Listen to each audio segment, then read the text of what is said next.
Hello ಸ್ನೇಹಿತರೆ, ನಮಸ್ಕಾರ. ಏನಂದರೆ ನಮ್ಮ ಮನೆ ಹತ್ರ ಒಂದು ಅಲೋವೆರಾ ಇತ್ತು, ಅದು ಹೂವು ಬಿಟ್ಟಿದೆ ಇವಾಗ. ಆ ಖುಷಿನ ಶೇರ್ ಮಾಡ್ಕೋಬೇಕು ಅಂತ ಈ ಒಂದು ವಿಡಿಯೋನ ಮಾಡಿದೆ. ಚೆನ್ನಾಗಿ ಹೂವು ಬಿಟ್ಟಿದೆ ನೋಡಿ, ದೊಡ್ಡದಾಗಿ ಹೂವು ಬಿಟ್ಟಿತ್ತು. ಇದನ್ನು ಜಸ್ಟ್ ಖುಷಿಗೋಸ್ಕರ ಯಾರ್ಯಾರೆಲ್ಲ ಹೂವು ಗಿಡಗಳನ್ನ ಇಷ್ಟಪಡ್ತಾರೆ, ಅದು ಹೂವು ಆದಾಗ ಖಂಡಿತವಾಗ್ಲೂ ಇಷ್ಟ ಆಗೇ ಆಗುತ್ತೆ. ನನಗೂ ಅಷ್ಟೇ ಗಿಡಗಳಂದರೆ ಸಿಕ್ಕಾಪಟ್ಟೆ ಇಷ್ಟ. ಇದು ಹೂವು ಬಿಟ್ಟಿದೆ ಇವಾಗ. ಕೆಲವೊಬ್ಬರೆಲ್ಲ ಹೇಳ್ತಾರೆ ಅಲೋವೆರಾ ಹೂವು ಬಿಟ್ಟರೆ ಅದು ಅದೃಷ್ಟ, ಅದನ್ನು ಹಸಿರು ಬಟ್ಟೆಯಲ್ಲಿ ಸುತ್ತಿ ಪೂಜೆ ಮಾಡಿ ಅದನ್ನು ಇಟ್ಕೊಂಡ್ರೆ ಒಳ್ಳೆಯದಾಗುತ್ತೆ ಅಂತೇಳಿ. ಇದು ಅವರವರ ಅನಿಸಿಕೆ, ಅಭಿಪ್ರಾಯ.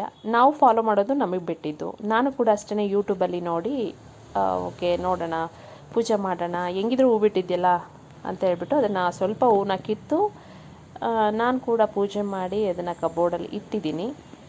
ನನಗೆ ತುಂಬ ಹೂಗಳನ್ನ ಕೀಳೋಕ್ಕೆ ಯಾಕೋ ಇಷ್ಟ ಆಗಲಿಲ್ಲ. ಚೆನ್ನಾಗಿ ಕಾಣಿಸ್ತಿತ್ತು ಒಂಥರ ನೋಡೋಕ್ಕೆ. ಅದು ತುಂಬ ದಿನದಿಂದ ನಾನು ಎಲೆಗಳನ್ನ ಕಟ್ ಮಾಡಿರಲಿಲ್ಲ. ಚೆನ್ನಾಗಿ ಬೆಳೆದ್ಬಿಟ್ಟಿತ್ತು, ಹಂಗಾಗಿ ಹೂ ಬಿಟ್ಟಿದೆ ಅಂತ ಕಾಣಿಸುತ್ತೆ. ಅಂದರೆ ಹೂ ಬಿಡೋದಂತೂ ಅಪರೂಪನೇ, ಇದು ಯಾವಾಗಲೂ ಹೂ ಕಾಣಿಸ್ಕೊಳ್ಳಲ್ಲ. ಬಟ್ ನಮ್ಮ ಮನೇಲಿ ಮೊದಲು ಒಂದು ಅಲೋವೆರಾದಲ್ಲಿ ಈ ಥರ ಹೂ ಬಿಟ್ಟಿತ್ತು. ಅಂದರೆ ಎಲ್ಲ ಗಿಡಗಳಲ್ಲಿ, ಎಲ್ಲ ಅಲೋವೆರಾದಲ್ಲೂ ಕಾಣಿಸಲ್ಲ ಅಷ್ಟು ಈಸಿಯಾಗಿ ಹೂಗಳು. ಒಟ್ಟಿನಲ್ಲಿ ಇವಾಗ ಇದು ಹೂ ಬಿಟ್ಟಿದೆ, ಬಿಟ್ಟರೆ ಒಳ್ಳೆಯದು ಅಂತ ಹೇಳ್ತಾರೆ. ಅದೇ ಪಾಸಿಟಿವ್ ಥಿಂಕಿಂಗಲ್ಲಿ ನಾವಿರಬೇಕಲ್ವಾ. ಸೊ ನೋಡಿ, ಅದ್ರ ಪಕ್ಕದಲ್ಲೇ ಚೆನ್ನಾಗಿರೋದ್ರಿಂದ ಗಿಡ, ಇನ್ನೂ ಒಂದು ಗಿಡ ಅದರಿಂದನೇ ಒಂದು ಹೊಸ ಗಿಡ ಬಂದಿದೆ ಅಲ್ಲಿ ಪಕ್ಕದಲ್ಲಿ, ಅದನ್ನು ಬೇರೆ ಪಾಟಲ್ಲಿ ಕಿತ್ತಾಕಬೇಕು. ಅಲೋವೆರಾ ಅಷ್ಟೇ, ನಾನು ಯೂಶ್ವಲಾಗಿ ಅದು ತಲೆ ಕೂದಲಿಗೆ ಏನಾದರೂ ಎಣ್ಣೆ ಮಾಡ್ಕೊಳ್ಳೋದಾದರೆ ಸ್ವಲ್ಪ ಮೆಂತ್ಯ ಇದನ್ನು ಕಟ್ ಮಾಡಿ ಹಾಕ್ಕೊಂಡು ಎಣ್ಣೆನ ಕಾಯಿಸ್ಕೊಂಡು ಹಾಕೋತೀನಿ. ಇತ್ತೀಚೆಗೆ ಟೈಮ್ ಇಲ್ಲ, ಹಂಗಾಗಿ ಸ್ವಲ್ಪ ಇದನ್ನು ಕಟ್ ಮಾಡೋದು ಬಿಟ್ಬಿಟ್ಟಿದ್ದೆ. ಮತ್ತು ಮುಖಕ್ಕೂ ಕೂಡ ಇದನ್ನು ಹಚ್ಕೊಂಡ್ರೆ, ಮೆಡಿಕಲಲ್ಲಿ ಹೋಗ್ತಾರೋದಕ್ಕಿಂತ ಇದು ಫ್ರೆಶ್ ಆಗಿರುತ್ತೆ ಅಲೋವೆರಾ. ಈ ಥರ ತೊಗೊಂಬಂದು ಹಚ್ಕೊಳ್ಳೋದು ತುಂಬ ಚೆನ್ನಾಗಿರುತ್ತೆ, ಫ್ರೆಶ್ ಆಗಿರುತ್ತೆ.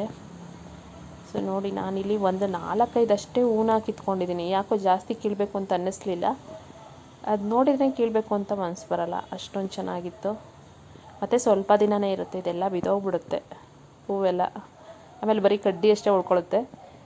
ಅದಕ್ಕೆ ಇದು ಚೆನ್ನಾಗಿ ಇರಲಿ ಅಂತ ಹೇಳ್ಬಿಟ್ಟು ನಾನು ಒಂದು 4-5 ಹೂ ಮಾತ್ರ ಬಿಡಿಸ್ಕೊಂಡೆ. ಅದನ್ನು ಕಿತ್ತು ನಾನು ಅಷ್ಟೇ ಸ್ವಲ್ಪ ಒಂದು 4-5 ಹೂವು ಅಷ್ಟೇ ಕಿತ್ಕೊಂಡು ನಾನು ಇದನ್ನು ಸ್ವಲ್ಪ ಪೂಜೆ ಮಾಡಿ ಇಟ್ಟಿದ್ದೀನಿ. ಹಾಗೆ ನಿಮ್ಮ ಮನೆಯಲ್ಲೂ ಏನಾದರೂ ಅಲೋವೆರಾ ಹೂ ಬಿಟ್ಟಿದ್ರೆ ನೀವೇನು ಮಾಡಿದ್ರಿ? ಅದು ಅದೃಷ್ಟ ಅಂತ ನೀವು ಕೂಡ ಭಾವಿಸ್ತೀರಾ ಅಂತ ಕಮೆಂಟ್ ಸೆಕ್ಷನಲ್ಲಿ ತಿಳಿಸಿ. ನೋಡಿ, ನಾನಿಲ್ಲಿ 4-5 ಅಷ್ಟೇ ಹೂವನ್ನ ಕಿತ್ಕೊಂಡಿದ್ದೀನಿ. ಯಾಕೋ ಕೀಳಬೇಕು ಅಂತ ಮನಸ್ಸೇ ಬರಲಿಲ್ಲ. ಇರೋ ಅಷ್ಟು ದಿನ ಚೆನ್ನಾಗಿರಲಿ ಅಂತ ಹೇಳ್ಬಿಟ್ಟು ಹಂಗೆ ಬಿಟ್ಬಿಟ್ಟೆ, ಸಾಕಿಷ್ಟೇ ಅಂತ.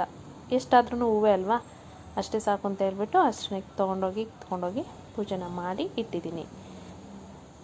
ಸೊ ನಿಮಗೂ ಕೂಡ ಗಿಡಗಳಂದರೆ ಇಷ್ಟನಾ? ನೀವು ಇದೇ ಥರ ಖುಷಿ ಪಡ್ತೀರಾ? ಶೇರ್ ಮಾಡ್ಕೊಳ್ಳಿ. Thank you.